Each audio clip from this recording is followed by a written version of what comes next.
Chapter 2. Unmasking Curiosities. The moon hung high above the city, its pale light filtering through the curtains of Sharina's apartment.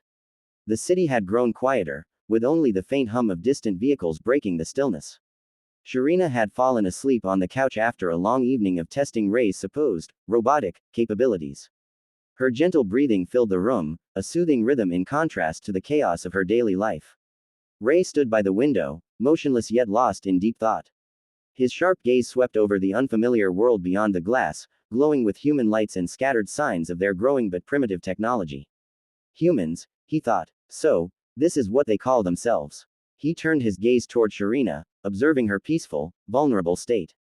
They look so much like us, he mused, recalling his own people. But there's a difference. In his mind's eye, he pictured his kind, demons, as they were known in his world.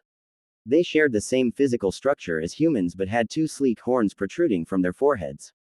To the untrained eye, the horns seemed ornamental, but they were symbols of immense power.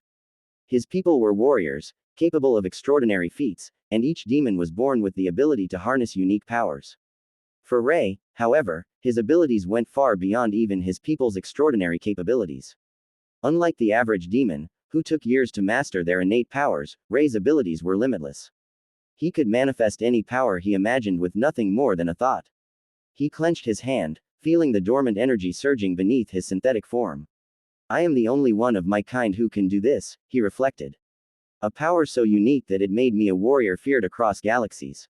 His mind flashed back to his past, battles fought, and the awe-struck faces of his comrades as he wielded powers that seemed to defy logic. I've created storms with a thought, bent space to my will, and even defied death itself. Yet here I am, pretending to be a mere machine in this primitive world. Ray's current form was a perfect example of his abilities. The moment he stepped into Lyric's lab and accidentally teleported to this world, he had analyzed and replicated the robot's functions down to its smallest detail.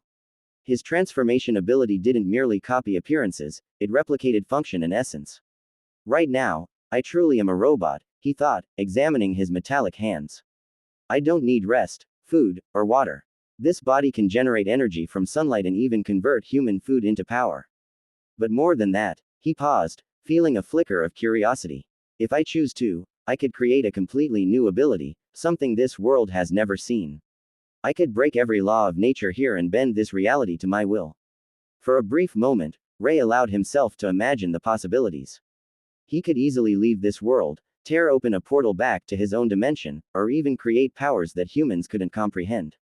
But something held him back, a strange, unfamiliar feeling he couldn't quite name.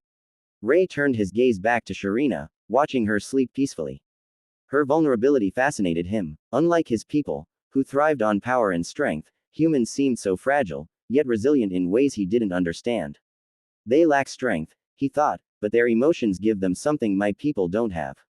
They endure, they create, and they trust so easily. How does she trust me so completely? She doesn't even know what I truly am. As the first rays of dawn peeked through the curtains, Ray absorbed the sunlight, feeling it rejuvenate his synthetic body.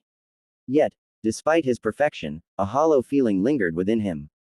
This world is far from mine, he thought. Its people are flawed, its technology primitive, and its strength non-existent. But for now, I'll stay. I need to gather more information, to understand their way of life. And perhaps, to understand why I feel this strange connection to her. He clenched his hand once more, the flicker of his limitless power tempting him. If I wanted, I could reveal my true strength and change everything here. But that's not what I need right now. My mission is to remain hidden. To learn. To wait. Ray returned to his still, robotic pose. As he stood silently, watching over Sharina, a quiet resolve settled in his mind. He would continue pretending to be her assistant, gathering knowledge about this new world. But deep down, he knew his abilities were far too dangerous to reveal, not until he understood what he truly wanted from this strange, fragile planet.